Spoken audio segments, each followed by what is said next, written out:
حمید کہتا ہے میں نے ایک پردہ دار بیوی کو جلتے ہوئے خیمے کی طرف جاتے دیکھا، دل میں رحم پیدا ہوا، یہ پردہ دار ہے، آگ زیادہ ہے، ہو سکتا ہے کوئی قیمتی چیز اس کی رہ گئی ہو۔ میں نے سر جھکا کے کہا بی بی آگ زیادہ ہے، آپ پردہ دار ہیں، اگر کوئی قیمتی چیز ہے تو مجھے حکم دے، میں اٹھا کے لاتا ہوں۔ بی بی فرماتی حمید اس خیمے میں میرے حسین کی امانت، سید سجاد، اگر تو لائے نا میں تیری جنت کی ضامن ہوں۔ ماتم کرنا ہے لفظ سمجھنا۔ حمید 2 قدم پیچھے ہٹا، کہا بی بی آپ جو میری جنت کی ضمانت دیتی ہیں، آپ علی کی بیٹی زینب تو نہیں؟ بی بی کی چیخ نکل گئی، حمید میں علی کی گئی اور بیٹی زینب، اور میرے بھائی مارے گئے، میری چادر لٹ گئی، میرے خیمے جل گئے۔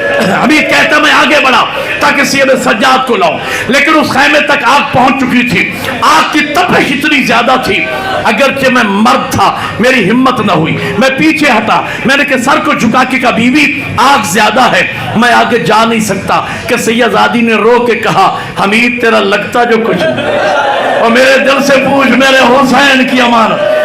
آخری جملے آزادار، یہ جملہ صرف رونے کا نہیں ہے، ماتم کا جملہ ہے۔ بی بی نے دونوں سر پہ رکھ کے کہا اللہ اکبر، سیدزادی نے جلتے ہوئے خیمے میں اپنے آپ کو داخل کیا۔